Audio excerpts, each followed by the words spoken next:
start. So Hari, if we can not share the presentation, and let's just go to thank you. That would be great. So let's start with Carol. Carol, if you can give us a brief intro, and then we'll go around the room again. Okay, I'm a professor of finance, as you say, but also at the Peking University PHBS Business School, where I'm a visiting professor. I specialize in cryptocurrency markets, including derivatives and microstructure on those markets, and blockchain consensus, public blockchains. Wonderful, thank you. John? Sure, great to be here, first of all. CU Ledger. We represent a unique community of credit union cooperatives, and as you know, financial institutions, credit unions are non-for-profit, cause for good, and so we represent a unique community in the fintech financial services sector. Wonderful. Emmy? Yes. Hi, everyone. My name is Emi Yoshikawa, and I'm the Senior Director of Global Operations at Ripple.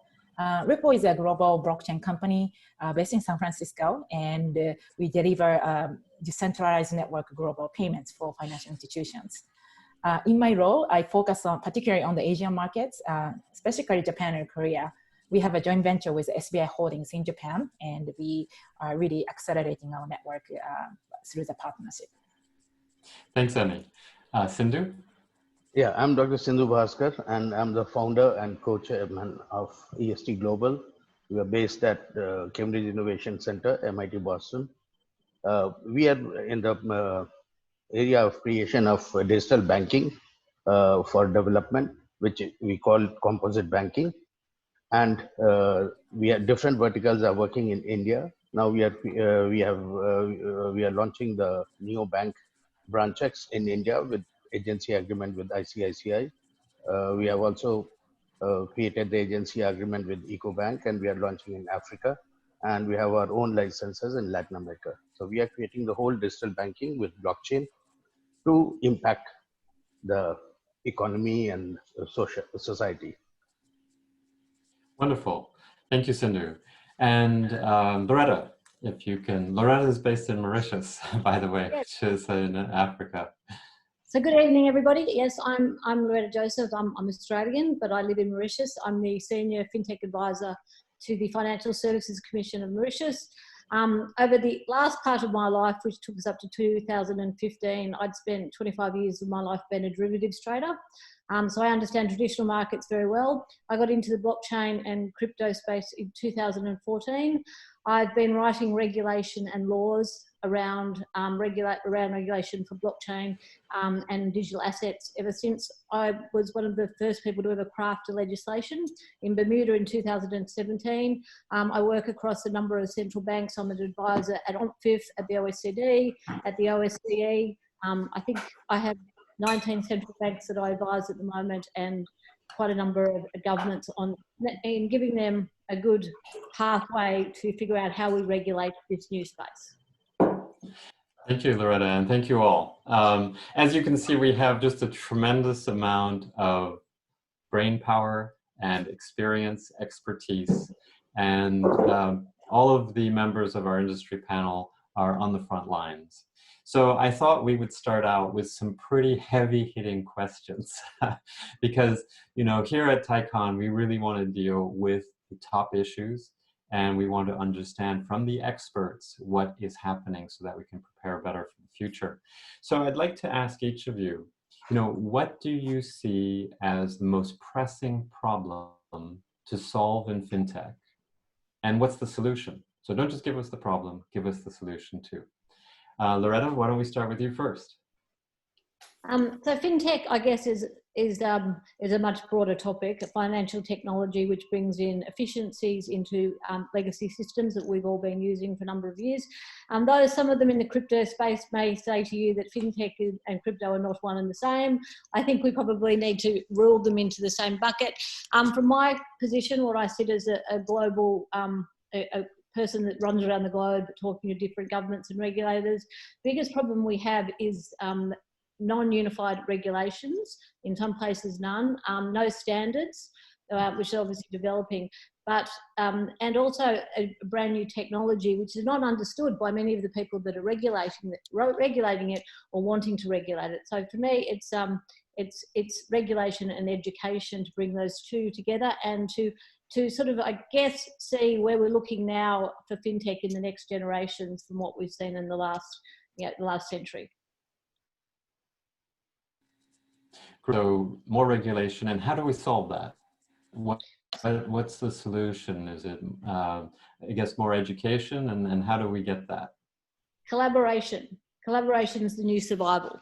If the internet taught us one thing, it was the siloed walled garden approaches to technology and financial markets. Financial technology does not work. My solution is that we all need to sit at the table, because policy writers are not technologists, technologists are not policy writers, academics are not business, and business are not academics.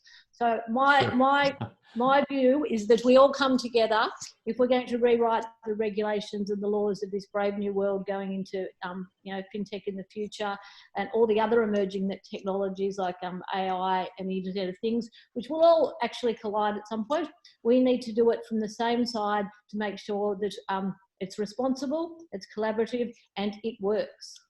Wonderful. I mean, that's the ethos and spirit of blockchain, is really getting the whole ecosystem together and everybody collaborating and competing. So very nice. John, you're working in the credit union space, out there on the front lines, both nationally and internationally. What do you see as the biggest issues to solve? Well, it's interesting. So, our community has 85,000 institutions and over 250 million members. And it's very fragmented. And so what I would say that I don't think it is, and this may be what starts the controversy, I don't think the problem is creating a platform for the exchange of value. That was Dee Hock's original vision. He's a mentor. That was, over 50 years ago.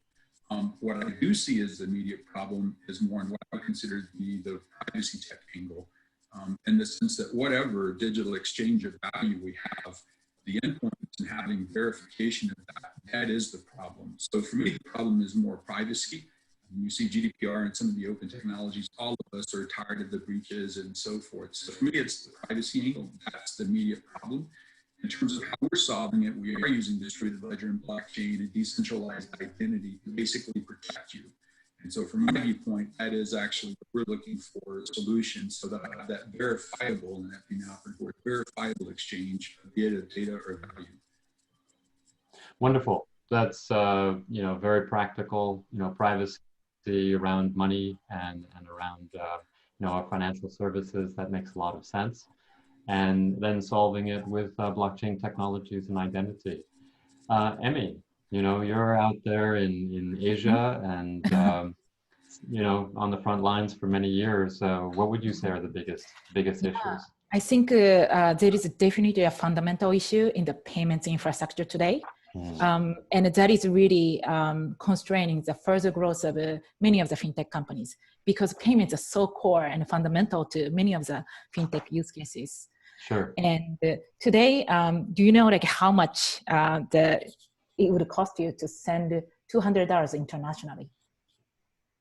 Could be, yeah, maybe $25, $30, $40. Yeah, the average cost is $14, which is about 7%. But in many other regions like Africa, it could cost $30 or $40, as much as 20%. Sure. And that is definitely a problem. And if we can solve this problem, then we can definitely unleash a lot of opportunities for many of the fintech companies, just like the internet really unleashed a lot of opportunities for internet startups. And our solution to that problem is really this decentralized network of global payments, what we call RepoNet. And the foundation of this network is really the concept of interoperability. We use a protocol called the Interledger Protocol, which connects different ledgers to communicate with each other and also settle with each other. So we are not creating a siloed network, but rather kind of create and connect to different networks to be able to settle with each other. And I think this Interledger Protocol, the concept is very similar to Internet Protocol in the sense that Internet Protocol also allowed different data networks to be able to communicate with each other. And this interoperability is so key to driving down the cost of communication and also payments. And also, in addition to interledger protocol, we really believe that standardization is really important, just like Loretta mentioned. Right now in the financial industry, the push for ISO 20022 is really becoming active. And Ripple was the first blockchain company to join the standard body. So today, RippleNet is completely compatible with the ISO 20022. And then, yeah, we are very looking forward to working with the industry to push for the standardization. Wonderful. So you're creating the Internet of Money, Internet of Exactly. Value. Exactly. We have Internet of Information, and next up is the Internet of Value. And that's a huge undertaking. And so thank you for being in there and helping provide solutions to make it cheaper, faster, and as easy as email or text. Sindhu, Dr. Sindhu Bhaskar, what would you say are the biggest issues? Yeah, I'm looking at the problems on various levels, on ideational and policy level, on practical working levels, and as well as the technical issues. However, the privacy issue, cross-border fund movement, our legacy system of batch processing and real-time processing, and the cost factor involved in it, and above all, the financial strength of these digital entities which are creating and executing all these technology. What is their financial strength and how they are able to stand in the market to give us a long-run support to the system. You can see what is happening to Revolut and Monzo and all that. Every time they have to go to the market to get money so that they can stand on their legs. So these are the real, I should say, contradictions of the whole fintech system, that on one side we are trying to battle the problems of legacy system, but still we are unable to create our own strong measures to stand on our legs. And above all, I will again say that the traditional, technical model has been elitist. The same system is literally creeping into the fintech model. We are talking of banking the unbanked and financial inclusion, but we need to look at the cost of that financial inclusion, at what cost we are able to deliver those things. Those are the real problems, and I think we will have to walk a long distance to meet out all those goals. So democratization of access, and you're building a network to make that easier and simpler for the unbanked. And so wonderful. And Carol, you know, what would you say? Well, as a sweeper, I think I might just pick up on what everybody said, if that's all right. Sure, happy to. John was talking about privacy and the need for proper consensus and not decentralized blockchains, but of course the scalability problem, which is simultaneously being addressed by chains such as Polkadot and Ethereum, who are sort of cooperating. This thing that Amy was talking about with the Ripple interoperability with other blockchains, I mean, there's so much competition. Everybody's trying to reinvent the wheel. And it seems like, Ethereum have really got a head start on this, but also Gavin Woods, who was one of the founders of Ethereum, is now doing these parachains and bridges to other blockchains. But this is going to take a very long time. When it comes to cooperation, of course, there is a tremendous community in these public blockchains. There's the DevCon with Ethereum, and then, of course, the Bitcoin community. But there's no governance. And of course, regulation. We need regulation in all the exchanges, particularly these centralized exchanges in Asia or wherever they happen to be, where the price discovery on these tokens that are really part of the funding that Sindhu was talking about, because you can get a lot of ICOs. I mean, look at the ICO boom in 2018, 4 billion raised. I mean, how long did Facebook to get that amount? But unless we've got stability in these currencies and without regulation of BitMEX, perpetual swaps, or mainly Huobi, OKEX are coming in there, And of course, there's very, very large institutions. The banks are now custodians. So the Lightning Network hubs used to go through London. Now they're all in the East Coast. And we know that those big hubs on the Lightning networks, which are off blockchain and they're completely private, are actually dominated by very large transactions, because you can watch them. The whales on the actual blockchain, they are, they're pseudonymous, but they are traceable. And before very large moves happen in Bitcoin, Ethereum and others, you know what's doing it. So anyway, there's a long way to go, but it's very exciting. Thanks, Carol. I'd like to open it up because, you know, you've been talking about a lot of the permissionless chains and digital assets. And, you know, Emmy spoke a little bit about the digital assets. So are tokenization and digital assets, you know, critical to creating, you know, the solutions that, you know, we're all looking for? Are they really in the necessary? cross-border, the SWIFT transfers, you know, being held, as Emmy was saying, you know, they take for ages. They cost a hell of a lot, and it's one way of the US government imposing sanctions. So that's why there's been such a lot of development, particularly in China with CBDCs. And obviously central bank digital currencies are important, and so are stable coins. But okay, and then gas, that's, you know, that's a small unit of ether is required to power Web 3.0, but don't know about the others. So Carol, great. So yes, you feel that they are necessary. Anybody have a same or different opinion? So I do. Jordan, I was just going to say, yeah, so laws that I've written and the regulation thus far have said that we can now tokenize anything. Any asset class can now, through this blockchain technology, we can tokenize what is a cryptocurrency. It is the tokenization of money. So a cryptocurrency, in my view, is just a subset of a digital asset. So we are now going to see the opening of markets like we've never seen in history, because the liquidity functions have never been there. So now that we can now start to tokenize, the first, and obviously the first use case has been cryptocurrency, but it's not the last. I will say that the Bitcoin network is the only one that works at scale at present. So the only blockchain that's working properly at scale. Yes, it's slow and clunky, but I think, as John pointed out, Bitcoin was built for security. No, transactions. So Carol's not happy with that. We all have our hands up. I also have a different. You might as well go around. Emmy, what do you think? Yeah, what are your I feelings? kind of disagree. Well, today, XRP, the digital asset, is really core to RippleNet. That's our network. And actually, currently today, almost 20% of the total volume is actually the payments that is using XRP. So there is definitely an actual use case and a track record today.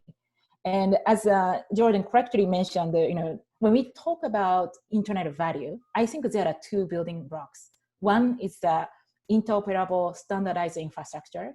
And then the second is this high-performing digital assets that can travel on the infrastructure freely. And I think it's very similar to kind of efficient transportation system, where you need both paved, interoperable, and hyper-connected highway or freeway, and also high-performing cars. You need both of them, right? Even if you have a very high-performing car, if the infrastructure is really poor, then that doesn't work. And also, if you have a very good infrastructure, but your car is not, very low-performing, then that's not good. So we need both of them, and really, our solution embodies that. Okay. We always had the history of mismatches, no? Transactions per second, which is by far the fastest. Mm-hmm. And Bitcoin's the slowest. And very costly to proof of work. The only comment that I wanted to make was, I mean, so in our use case, when we did CU as credit union pay, it was an example of cross-border. And I think the utility of exchange, this is absolutely going to be crucial, right? Whether that be in a public forum in terms of, you know, public currency exchange or private. But I do think the point that Emmy made of interoperability was important. So in ours, for example, we actually used Corda as the actual exchange. It was actually connected on the sovereign ID on the front, but we actually settled in SWIFT.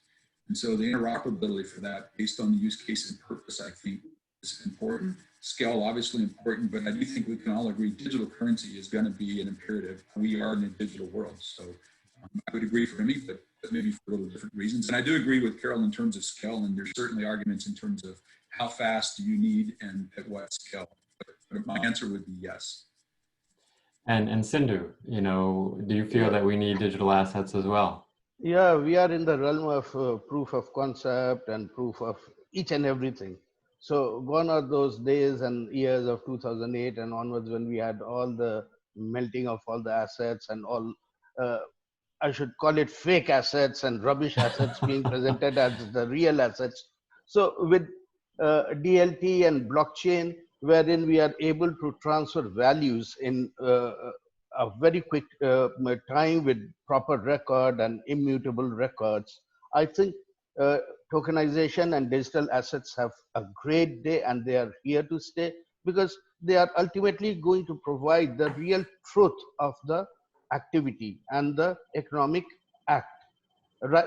It is not like hearsay and just creation of records and creation of some paper, and that okay, this has been created and it has immense value. But now you have to really prove the value of those things.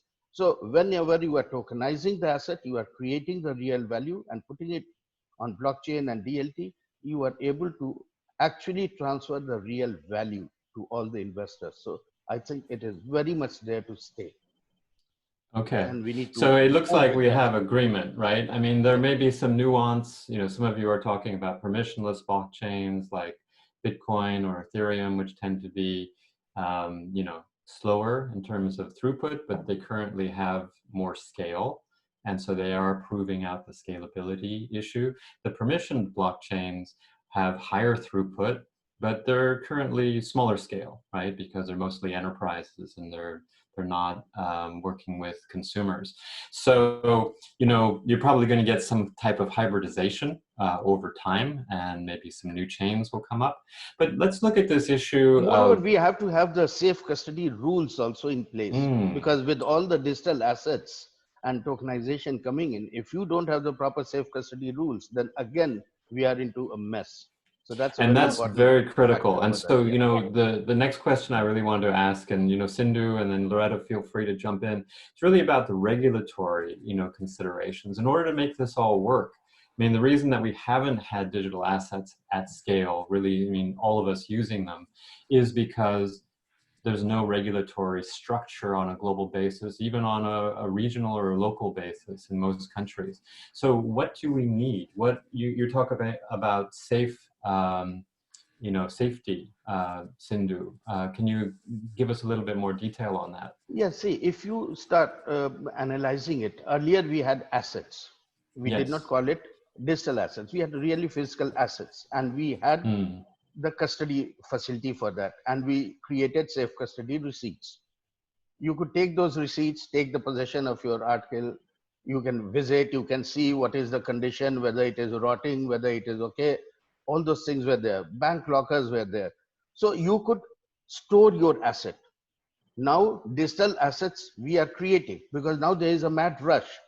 We know that yes, this is how we can create value, this is how we can transfer value, and this is how we can create profit for ourselves. So this is the circle in which we are moving, and that's why the custody becomes a very, very important thing in our whole activity of fintech. That how we are going to create the custody, whether that custody will also have the centralized level or decentralized layer to it, even that will be coming into play. And that's critical, right? In terms of the discussion is how much decentralization and how much centralization will there be? And so, you know, Loretta, if you can speak, you talked about central bank digital currencies, CBDCs, which are more centralized in terms of a digital asset. You know, we've talked about some of the more traditional blockchain, decentralized, you know, cryptocurrencies. Where do you see things happening and going, and what's regulation you know, doing around the world, and what types of projects are you working on that are giving you insights? So that's it. The custody thing I love, because when I first started to write regulation around a digital asset, you know, I said a subcategory of a digital asset was a cryptocurrency. I didn't say it was the only one before everyone jumped on me. Mauritius, we wrote the regulation around what a digital asset is. I think that opens up every asset class that we have now to being digitalized and tokenized, whether that be gold, whether that be a kilowatt hour of energy, whatever. But then I came to the next point, and Dr. Sindhu, if you would be so honored to do it for me, I wrote the first custody regulation in the world around digital assets. We have I'll be very glad to have it from you for my own bank, wherein I'm literally trying to provide those services. It's 178 pages. We had nuclear physicists work on it, academics. I had security agencies, the OECD, the blockchain protocol developers. It took us 18 months, and because it was the one thing that kept me up at night. How do we keep these digital assets safe when we hear about exchanges being hacked and Binance and Obi? Because what do? They put your credentials in a centralized database, but they're trading digital assets that are all over the globe. So it was a long 18 months to try and figure out what happens if I die tomorrow? How does my daughter get custody of my Bitcoin or my Ethereum? So it was something, and I'm a single mum. So it was something that I really thought about a lot, kept me up many, many nights. So we wrote that. The next piece of regulation that I've written in Mauritius is around security tokens, because I believe the institutionalization and the movement to regulation comes through security tokens. That will be the next move, and how you trade these. What sort of platforms do you trade a security token on? Because you're not going to trade it like you do on the infrastructure of a normal exchange. I've just done that. The next thing that's going to interest me, and God help me, I'm going to have to stay up a lot of nights, is this whole DeFi thing. So in my view, this, like we had the ICO revolution of 2017, when I first wrote the first regulations in ICOs around the world to stop the scams, we write regulation to protect consumers and investors. I'm very worried about this DeFi thing. We can't stop people doing it, but what I would say, no asset class goes one way forever. Do buy beware, and do only if you have money to spare and you want to go and put into risky assets. That's your business as has anybody. But we as regulators can't tell you not to use technology, but we can say, be careful, these things are very risky, and they will continue to be because they're still very much in their illiquid and also immature, in very immature stages. Okay. So that's that sequence. So you're in the process of writing regulation. Custody is a thing right now, but there's still a lot of work to be done. Emmy, what are you seeing in Asia? Yeah, so I think when it comes to regulating a new technology, it's really important to focus on the use cases, I think, because any technology has a good use case and a bad use case. And if you are just constrained by bad use cases, you will won't make any progress. And there is some analogy to the internet kind of regulation. Back in 90s, when the internet became very common, people are talking about bad use cases and also good use cases, right? And people are debating how to regulate. And at that time, the Clinton administration at that time actually made a really right decision by focusing on the good use case, specifically e-commerce. They actually put out a framework for global electronic commerce. And in that framework, basically they made it declare that e-commerce is really the future and it's a good use case to focus on. And then the private sector should lead it. And the government will try not to impose restrictive regulations. And if they were to be involved at all, then that is really about creating the clarity instead of imposing regulations or restrictions. So I think same kind of a concept and approach should work with blockchain, and it really should focus on the good use cases that will benefit the society. Definitely. So obviously the use case that you're focused on is payments. And so I guess by analogy, rather than e-commerce, which we already have, we don't really have international global payments that uses fully digital, money. So if we look at that, if we maybe go to Carol, we talk a little bit about the central bank version of assets versus, the cryptocurrencies, centralized versus decentralized. What are your thoughts? Do you think that one method is going to, drive adoption faster? What would you see happening in the next few years? There's been a big turnaround on CBDCs. So a year ago, there were very few murmurs from Western economies about them. Well, they were just beginning to think, well, maybe we'll look at them. And then, you know, with China already rolling it out, at first it was just, you know, Malta and maybe Norway and places like that. But now it's pretty mainstream with the CBDCs. And other blockchain stuff like Ameribor, for example. You know, LIBOR has obviously had a lot of problems because of the fixing, and so Ameribor will be blockchain based and much less easy to change. So, I mean, the States, as always, may have been a slow starter, but the resources are there for them to actually take over the field on that. And then, of course, with the stable coins, Tether was the only one, but then there were all the, you know, the New York State Department problems with the governance of Tether and Binance and those unregulated exchanges. And these are still going on. Meanwhile, JP Morgan has its own stable coin. Well, what we're going to find, it's not just the security tokens where they replace equity and it's much easier. I mean, IPOs take a very long time. Anybody can do an ICO with a security token and raise funds. Of course, they did get quite a lot of bad press because, as Sindhu said, but all the people running off with the money and not doing anything. It's very important that the token's actually tied into the project. It's like Kodak coin, you know. What's the point of that? Because you don't need it to actually fund the company. So the coin's got to be integral to the fundraising, which well, many of them are Thank you now. for that. We only have a couple minutes. Maybe in this last, if you could each just take 30 seconds. So, you know, there's a lot that's been happening over the last few years in blockchain and payments, in cryptocurrencies, etc. In the next 5 years, do you think that there's going to be a real transformation in the way that we deal with money and value online? Yes or no, and maybe a comment. Loretta? Yes, most definitely. And I think you will see it in the emerging market before you do in the Western world, because you're dealing with places like India and Africa where they're very used to having mobile payment systems. They use the M-Pesa. Africa, in India, you know, this is very, very common. Very many people are unbanked. You know, they are not financially included. It's not like in Australia or the UK where over 90% of people in the US have bank accounts. Well, that's great. I'm sorry to cut you, but we're just running out of time. Sindhu, to pick up on that financial inclusion that Loretta was talking about, do you see that expanding in the next 5 years too? I have one more vision which I would like to put here, that we are leading more and more towards deep learning and machine tech. So which means it is virtually learning about us and about us more than we are doing about ourselves. So we are humanizing machines, and all fintech is discussing machines, and we are just sitting and making them act for us, and we are sitting like Maharajas and nodding that yes, you have done a good job.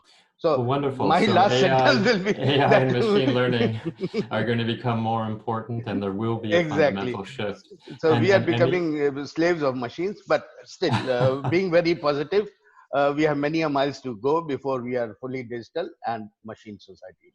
I see. Emmy, your thoughts next 5 years? Very quickly. Yes. So I think definitely there will be a big transformation. Many of our customers actually being able to cut down the cost of payments by 80% or 90%. So definitely there will be a broader kind of cost reduction. But I think in order to make it permanent instead of just temporary, ensuring interoperability is extremely important. So that's something that industry should continue to work on. Sure. And regulation. So thank you for that. John? I do, having been one of the, I think, few that were at these when we went from paper to electronic commerce. I do believe it will change dramatically in the next 5 years. I don't believe it will happen in the protocols that we're talking about today. I think there will be a new set of emerging protocols for some of the different technologies. And I do think it will come under trusted authorities with existing governance models. So that would be my prognosis between now and the next 5 years. Wonderful. So there will be change, and there will be more regulation to make it so. And Carol, to wrap us up. It's growing exponentially. Ethereum 2.0 is really needed. Look at the price of gas. The DeFi applications have been exploding. The price of gas was something like 700 Gwei in June. I mean, it's unprecedented. So as soon as S2.0, which is the testnet is out there, the beacon chain is working. Once all that's working, then I think we'll see it growing even more. Okay. So change is coming. Regulation is going to help us get there. It may be centralized or decentralized, but stay tuned. So thank you all. Wonderful discussion. Looking forward to many more. And thank you for being part of TIECon 2020. Thank so you. with that. Thank you. Thank you. Bye. It's an honor. Bye-bye. Cheers. Bye. Thank you.